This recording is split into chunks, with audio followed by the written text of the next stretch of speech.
tour de chauffe. Nos chroniqueurs se déboutonnent sur le vif.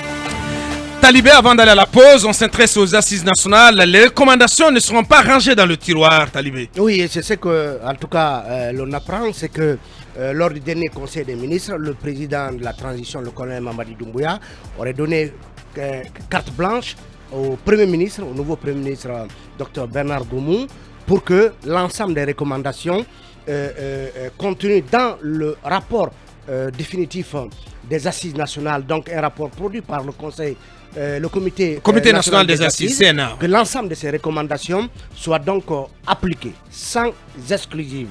Parce que vous vous rappelez l'expérience du rapport du comité provisoire de réflexion sur la réconciliation sous Alpha Condé, un comité lui aussi co-présidé par le grand imam de Conakry et l'archevêque de Conakry. Ce rapport était resté en souffrance dans les tiroirs. Et donc finalement, le président en fait, en tout cas, une affaire personnelle, une question d'honneur, parce que vous vous rappelez que... Moi, je pense que c'est tout à fait normal.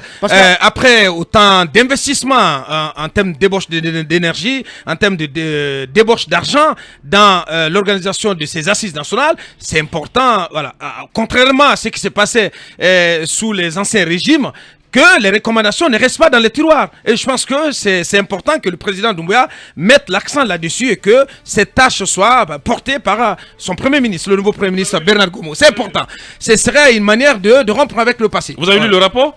Oui, bien sûr, en partie. Voilà, parce que c'est pas encore disponible. Non, c'est pas disponible. J'ai lu les recommandations, mais il y a des recommandations importantes sur lesquelles d'ailleurs on va revenir tout au long de cette émission, des recommandations extrêmement importantes. Allez-y, Talibé. Oui, donc, parce que ces recommandations sont importantes quand par exemple on parle de l'indemnisation, de la mise en place par voie législative de commissions vérité et réconciliation. Et on parle également de réhabilitation de toutes les victimes politiques de tous les régimes en effaçant les jugements de condamnation en violation de la loi en vigueur.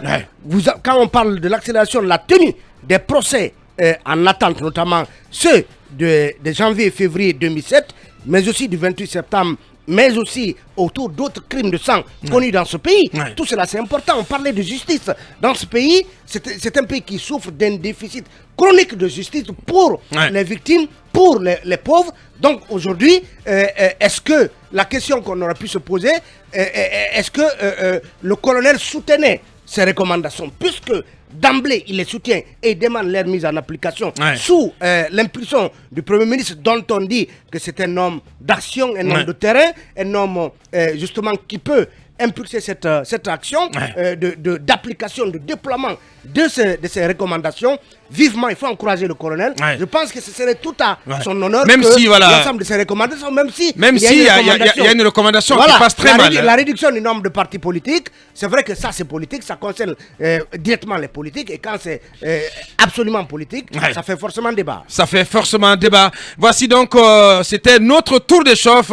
C'est ce qui nous conduit à la première grande pause dans cette émission Mirador. On revient dans la seconde partie pour évoquer la dissolution de plusieurs exécutifs communaux. On s'intéresse également à ce bras de fer qui se tend entre le ministre Charles White et sa corporation d'origine, les magistrats de Guinée. On revient dans quelques instants.